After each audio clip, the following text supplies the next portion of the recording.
নমস্কার, সবাইকে স্বাগত জানাই জিএম স্টাডি ফর ড্রিমসে। আজকে আলোচনার বিষয় হচ্ছে কেপির পরীক্ষা, যেটা সবাই সেখান থেকে প্রশ্নচিহ্ন, সেখান থেকে মানে পাখির চোখটা সরিয়ে সবাই আস্তে আস্তে ওটা অন্যদিকে নিয়ে যাওয়ার চেষ্টা, যে নতুন একটা কাট অফের নোটিশ ভাইরাল হয়েছে সেটা নিয়ে চিন্তা।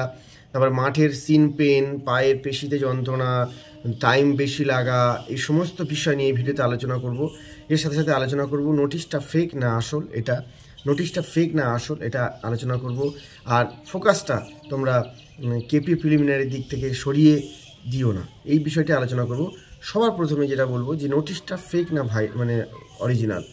যে কাট অফটা ইউআরদের 51 দেখাচ্ছে, এরকম প্রতিবারই পরীক্ষার মাঝখানে কিছু জায়গা থেকে কিছু দালাল চক্র, তারা এগুলো দিয়ে ছেলে মেয়েদেরকে একটা মিসলিড করার চেষ্টা করে, এবং সেই জায়গা থেকে যেগুলো প্রোভাইড করে সেখানে যোগাযোগ করার একটা স্টাইল থাকে, যে ওই জায়গায় যোগাযোগ করে যদি জানতে চাই স্যার এটা কি ব্যাপার, তখনই সেখানে বিভিন্ন দালাল চক্র বা বিভিন্ন রকম ফ্রড কেস। তাই এইসব মেসেজ আগেও বহুবার আগের রিক্রুটমেন্টগুলোতে পরপর প্রতিবারই আসতো। এগুলো নিয়ে মাথায় বেশি চাপ নেবে না, কারণ রেজাল্ট এই মুহূর্তে আসছে না, একটু সামান্য দেরি হবে, রেজাল্ট এই মুহূর্তে আসছে না, কিন্তু ওইগুলো দিয়ে সেগুলোকে মানে একটা ভাইরাল হওয়ার চেষ্টা। তাই এটা নিয়ে চিন্তা না, ছোটো করেই বললাম, বেশি কিছু এক্সট্রা নয় যে আমি তোমাদের দীর্ঘ দিন ধরে তোমাদের যে সেবা করেছি, যে নোট দিয়েছি, এখন করে যারা অনবরত আমাকে ফোন করতে পরীক্ষার সময়, পরীক্ষার আগে 30 তারিখের আগে অ্যাসপিরেন্টসরা অনেকেই আমাকে যোগাযোগ করতো, দাদা এই লাগবে ওই লাগবে, বা গ্রুপে হোক, মানে দাদা এইটা নোটটা পাঠান, নিজে হাতে লিখি। আমি দিন রাত জেগে অনেক পরিশ্রম করেছি, নিজের শরীরকে সেরকম বিশ্রামও দিতে পারিনি, করেছি। টোটালি তারা সবাই মানে প্রায় ভুলে গেছে সবাই, যে দাদা কেমন আছে একবার জিজ্ঞেস করি।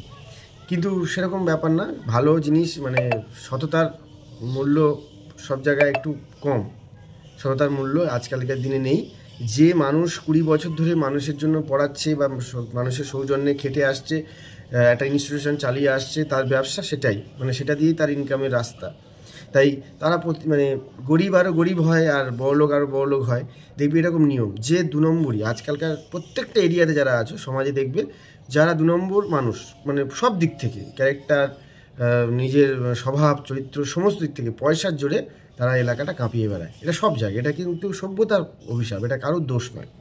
তাই প্রত্যেকের জন্য বলবো যে কেপির প্রিলিমিনারি পরীক্ষা, যেহেতু বললাম ফেক নোটিশ, ওটা আমার অ্যান্সার হয়ে গেল।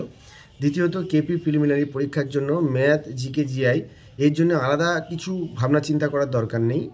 মনে করছো যে যেরকম ডব্লিউপির একটা পরীক্ষাতে সিজিএল সিএইচএসের লেভেলের প্রশ্ন এসেছে, সেটা কেন এসেছে আমি প্রশ্নচিহ্ন বলেছিলাম, যেটা যেহেতু প্রশ্নপত্র বিক্রি হওয়ার খবর ছিল পিআরবির কাছে, তাই এটা চেঞ্জেস হতে পারে, এটাই বড় কারণ।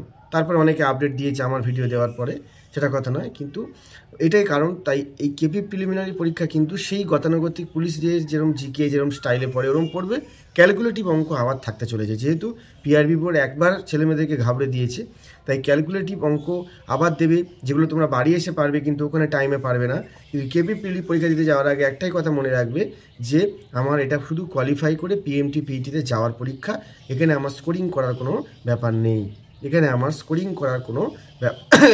নেই, তাহলে আমাকে সেইভাবে এটাকে কোয়ালিফাই যে মার্কস থাকবে সেটা তোলার জন্য ম্যাথ, জিকে, জিআই, যেমন সুবির দাসের বেসিক যেরকম এতদিন ধরে প্র্যাকটিস করেছে বলেছি আমি, সেটাই করবে। যে অঙ্কটা 25টা ক্যালকুলেটিভ থাকবে না, ধরো 6টা 7টা থাকবে, সেই অঙ্কগুলো স্কিপ করে যাবে, দরকার নেই।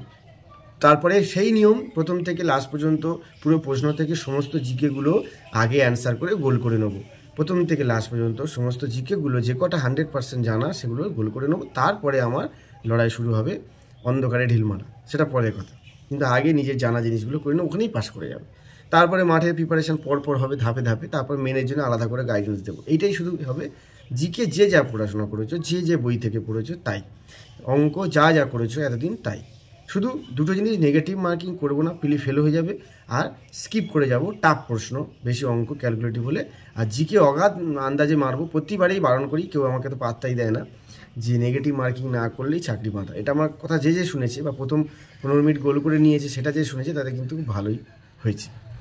আর সবথেকে বড় কথা, মাঠের যে জিনিসটা বলে শেষ করব, যারা মনে করছে রেজাল্ট বেরোনোর পরে মাঠে যাব, কত কাট অফ আসবে দেখে তারপর মাঠে যাব, বহু মানুষের এরকম ধ্যান ধারণা যে রেজাল্ট বেরোলে মাঠে যাব, তারপর দেখছি কি করা যায়, আমি তো কাজের সঙ্গে যুক্ত আছি, ফেল বাঁধা, মানে 100% ফেল। কনস্টেবলের মাঠ খুব টাফ 1600 মিটার। অনেকে আর মানে জিরিতে 5 কিলোমিটার রান করে খুব ভালোভাবে, কিন্তু কনস্টেবল রানে তারা অনেকে ফেল করে যায়, কারণ এখানে 1600 মিটার নিজের শরীরের স্ট্যামিনা, নিজের শরীরের সমস্ত স্পিড, সমস্ত মনের জোর দিয়ে ঝাঁপিয়ে পড়ে এই দৌড়টা করতে হয়। যারা ভালো দৌড়ায় না তাদের জন্য বললাম, আর যারা চোখের নিমেষে দৌড়ায় তাদের কথা কিন্তু এটা নয়, তারা তো ভালোই। মাঠে দৌড়ানোর আগের দিনের সব ভিডিও আমি বলেছি যে মাঠে দৌড়ানোর একটা সুন্দর ডায়েট চার্ট থাকবে।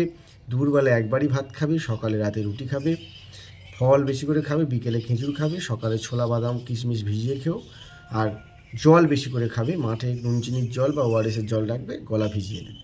এইভাবে নিজের শরীরকে সুস্থ স্বাভাবিক রাখতে গেলে, আর পায়ের সমস্ত যন্ত্রণার একটা ভিডিওতে পায়ের যন্ত্রণার সমস্ত রিমেডিস এবং কিভাবে পায়ের যন্ত্রণা থেকে বেরিয়ে আসতে পারবে সেটার একটা ভিডিওতে আমি সব গুছিয়ে বলবো, যে একটা ভিডিওতে বলবো যে এইভাবে এইগুলো করলে পায়ের সমস্ত ব্যথা থেকে মুক্তি পাবে, সমস্ত চোট মানসিক যন্ত্রণা থেকে মুক্তি পাবে।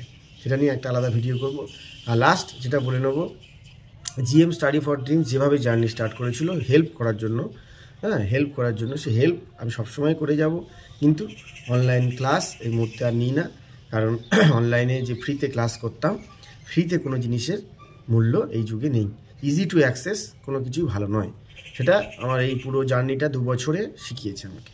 যে সমস্ত ছেলেমেয়েদেরকে আমি ক্লাস করাতাম তারা মনে মনে ভালোবাসলেও তারা কিন্তু ব্যক্তিগতভাবে জানে যে মানে কেউ মানে ক্লাস করতে করতে মিউট করে দিয়ে কেউ খাওয়া দাওয়া করতে চলে যেত, বা কেউ, কিন্তু যেখানে আমি দেখেছি যারা জানে যে এখান থেকে প্রশ্ন বিক্রি হয়, এই ইনস্টিটিউশনটা একবার কেস খেয়েছে বা এরকম ব্যাপার, তাদের কাছ থেকে কিন্তু টাকা পয়সা দিয়ে নোট কিনছে, এবং বাইরে দেখাচ্ছে জিএম স্টাডিকে আমি খুব ভক্ত, কিন্তু আলটিমেটলি যখন পরীক্ষা হয়ে যায় বা সব কিছু হয়ে যায়, তখন আমাদের মতো কেউ যারা হেল্প করে বেড়ায় তাদের কিন্তু সবাই পিছনে ফেলে, সবাই কিন্তু সুন্দর রংচঙে একটা মানে হোটেল দেখে, পাশাপাশি 2-3টে দোকান সবসময় দেখি, যে দোকানটা দেখবে বেশি ওয়েল ডেকোরেটেড, সেখানে নাচ গানের ব্যবস্থা আছে, ভালো সুন্দর একটা রোশনাই জায়গা, ঝাঁ চকচকে যাকে বলে, সেখানে কিন্তু সমস্ত মানুষ আগে যায়।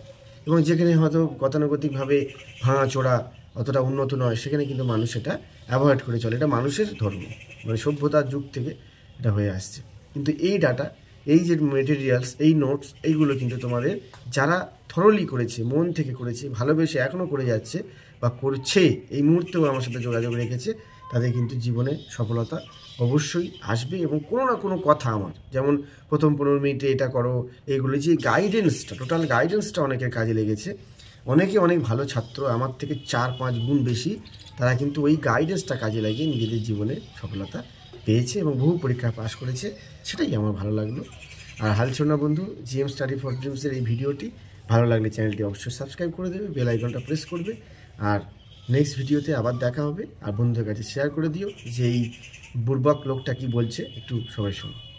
নমস্কার।